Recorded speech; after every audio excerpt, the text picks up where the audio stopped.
I don't remember when I first started to suspect something. My wife Freya and I had been married for about 5 years. We met right after graduating from university. We were at her friend's birthday party, and her boyfriend was a good friend of mine. I'm almost certain I was invited to set us up, because Freya was introduced to me almost as soon as I arrived, and before I knew it, we were alone. I didn't know anyone at the party, but Freya and I hit it off right away and talked almost all night. I was struck by her smile and how her eyes sparkled when she smiled. Her warmth and friendliness were intoxicating, and I couldn't take my eyes off her. As we continued to see each other, I began to notice that her eyes sparkled only for me. We exchanged numbers and agreed to meet for coffee the next day, which turned into an entire day. A year later, we moved in together, and 2 years later, we were married. I think her behavior started to change when she got a new job, about 2 years after we got married. She was unhappy with her job and felt like her career wasn't going anywhere. I was supportive, of course. I could see that her eyes weren't shining as much and that her job was getting her down. "How was your first day?" I asked her when she came home after her first day at her new job. The sparkle returned to her eyes when she smiled. She didn't answer. She just took my hand, and we made love. After she settled into her new job, Freya became very passionate about her career. She quickly received several promotions and was soon earning more than me. When I mentioned that my boss was leaving, Freya asked me if I wanted to take his place. "Come on, Charlie, you could easily lead your team," she encouraged me. My lack of enthusiasm annoyed her.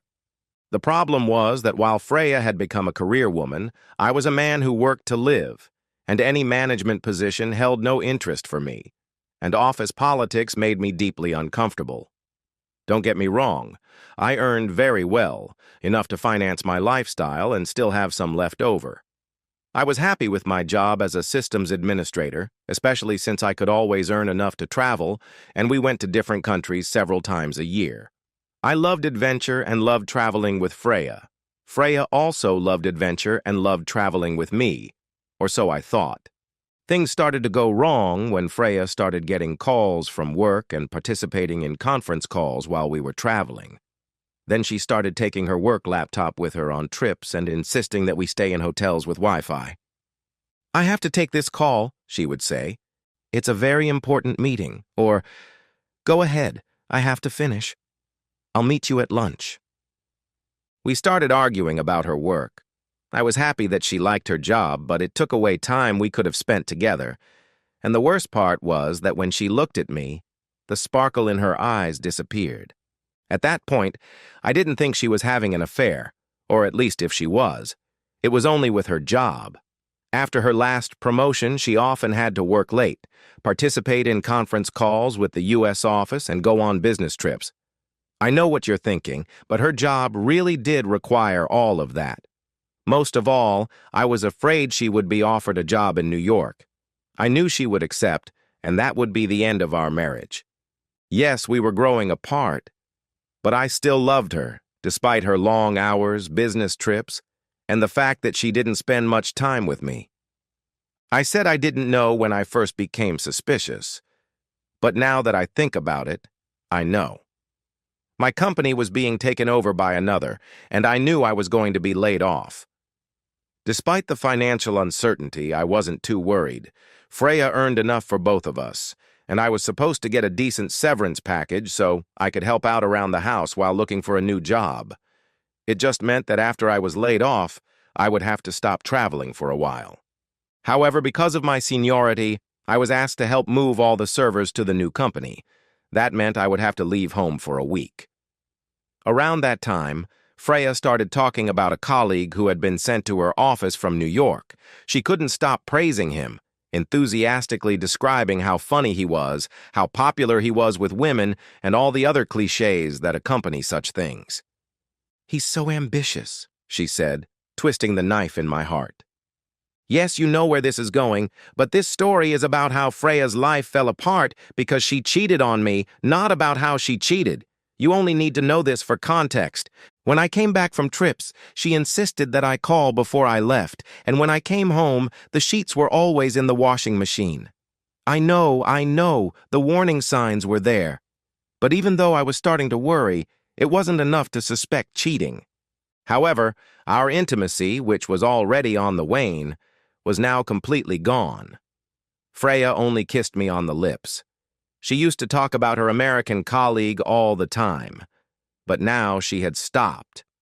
She guarded her phone jealously and wanted to know when I was leaving again. Now I was sure she was cheating on me. Two things. Never cheat on someone who works in technology, and cheaters, when they think they can get away with it, become lazy. I love traveling and I love technology. I never wanted a promotion because it would distract me from technical work, and I'm a technology collector. I often bought old equipment from my company. Webcams, modems, memory cards. I had boxes full of all this stuff, so it was no problem for me to create a small spy program myself. Wireless webcams were hung all over the house, in the living room, at the front door, and in the bedroom. They were all connected to an old laptop that I turned into a web server. I downloaded a few free programs from the internet, and I had my own spy recording system. That's what I called it, and it later helped me start my own business. But to be honest, it was just a homemade video surveillance system, but it was still pretty cool. Not being at home meant I could set it all up, and Freya's late working hours allowed me to install the equipment. I was really proud of what I'd done. I had sound and everything. When everything was ready, I caught her red-handed. I'll be honest with you, I thought the batteries in the webcams would run out before I got any evidence. But Freya must have been really desperate for sex, because they started as soon as he walked through the door. Now I had the evidence, but getting it and watching it turned out to be very difficult.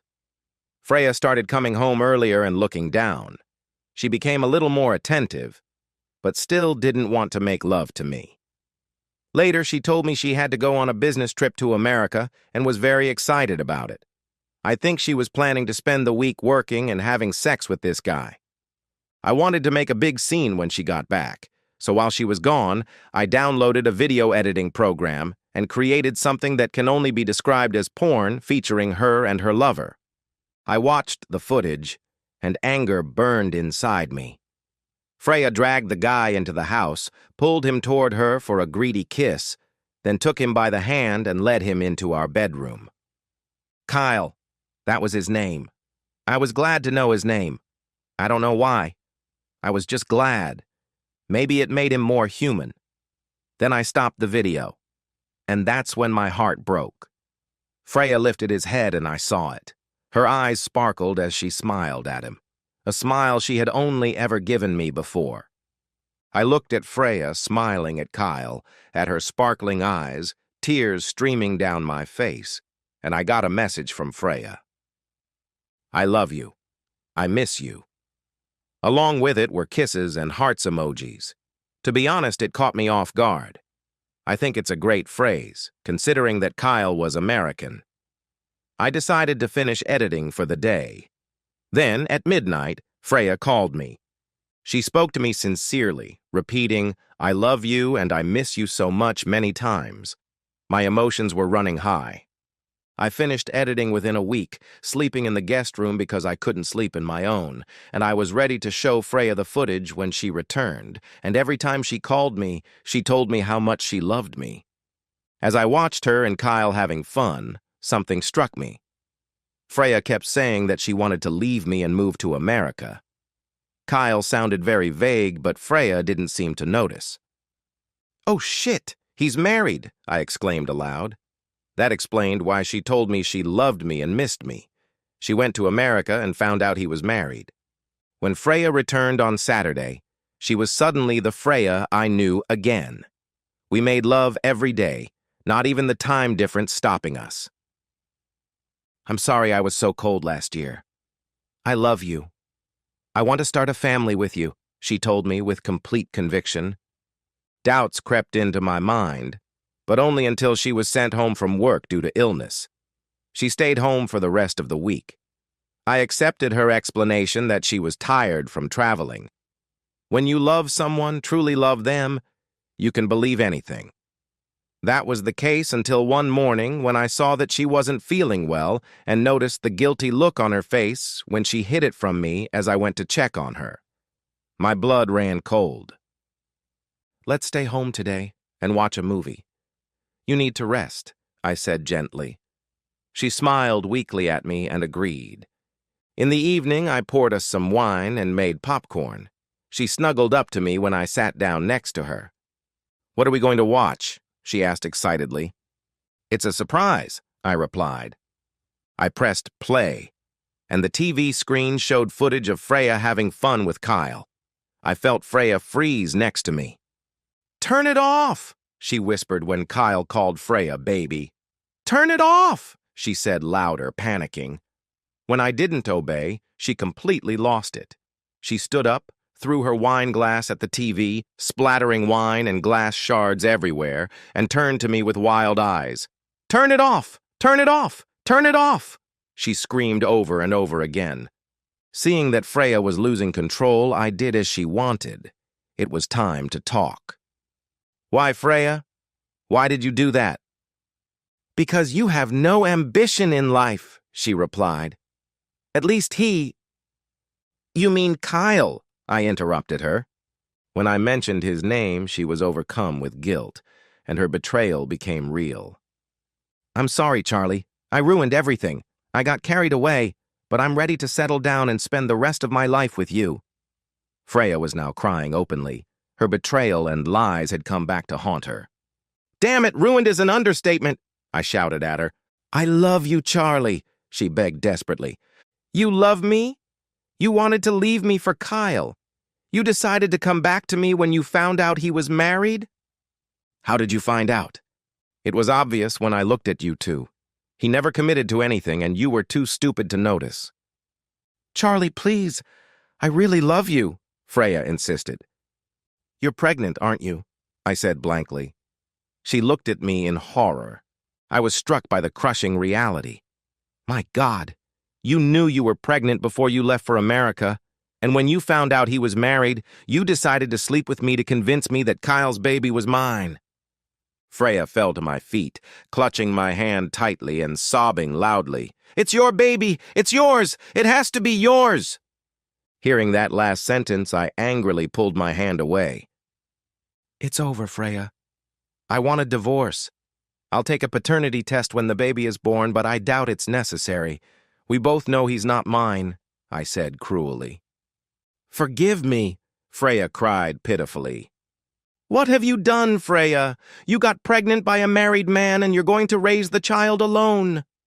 Freya just lay on the floor and cried, unable to look at me. "Was it so bad being with me? Was I boring? I had ambitions, just not the ones you wanted." "I'm sorry, Charlie," she said through her tears. "I got caught up in my career. Kyle was so ambitious, I couldn't understand why you didn't want a career like me. When I found out that Kyle was married and that he was a jerk, and that I was pregnant with his child, I realized too late what I had done. When I talked to him about leaving you, I already knew I was pregnant. I wanted to surprise him when we went to New York, but his wife and kids met him at the airport. I felt my whole life crumbling before my eyes. You were my only hope. I wanted to give this child a father, and I knew you would be the perfect father. I had to carry your child. We were supposed to have a family, a happy family, and now I've ruined everything." I was overcome with sympathy. Now she was being honest. I felt even more sympathy for the child who would be a constant reminder to Freya of her infidelity and that his bastard biological father, living halfway across the world, wanted nothing to do with him. This was more than just a mess. "You can stay here tonight, but I'll call your parents and they'll pick you up tomorrow. I don't think you should drive." 6 months later, Freya, who was in the last months of her pregnancy, agreed to all my terms for the divorce. She cried the whole time. I took less than I could have because she needed to support the child. That child was the only innocent party. I took no pleasure in getting rid of her. The court insisted on a paternity test, but when the baby was born, the result was unequivocal. After confirming paternity and waiving child support, our divorce was final. Freya's parents were confused and ashamed of their daughter, but they wished me well and supported my decision to move on. Freya told Kyle about the child, but like a real jerk, he refused to acknowledge him as his own. I don't know if Freya will go to court in the US and try to force him to accept his responsibility, but honestly, that's not my problem. I sincerely wish Freya and her child all the best and a happy life. Her infidelity destroyed her marriage. She lost her friends, her career, and now she's a single mother with a child whose father doesn't want to acknowledge. A mistake like that will leave a scar for life and haunt her until the day she dies. I hope she finds someone who will adopt this child and be a father to him. This child deserves that. For me, everything went back to square one. I was fired. They were very embarrassed when I told them about myself and Freya. They probably thought they were kicking me when I was down. I used the money I got from being fired and the money from selling my house to start a business, selling the video surveillance system I created to catch Freya. The business grew quickly, and I sold it along with the patent, making a fortune. I gave some of the money to Freya, who gratefully accepted it, but it also made her regret telling me I had no ambition. She was having financial difficulties, so getting rid of her money problems helped her a lot. I know I didn't have to do it, but I still loved her, even if I couldn't forgive her. She would email me from time to time, apologizing for everything. I met her one last time at her parents' house to tell her that she should move on for her own happiness. I could never bring myself to hate her, but if I could have, I would have done so that day. It was very painful to see her in that state. She was a very sweet girl and looked a lot like Freya. "She should have been yours," she said to me, and asked if we still had a chance, begging me to be the child's father. It was a desperate question, full of regret and low self-esteem. The girl may have looked like Freya, but she had the features of someone else, someone who wasn't me. "I'm sorry, Freya. I've moved on," I replied. I hugged her while she cried until her mother came into the room and let me go. Then I went on a trip around the world to clear my head, where I met my second wife. I got her pregnant before we got married, and that's where my traveling days ended until I retired, but I'm happy with that.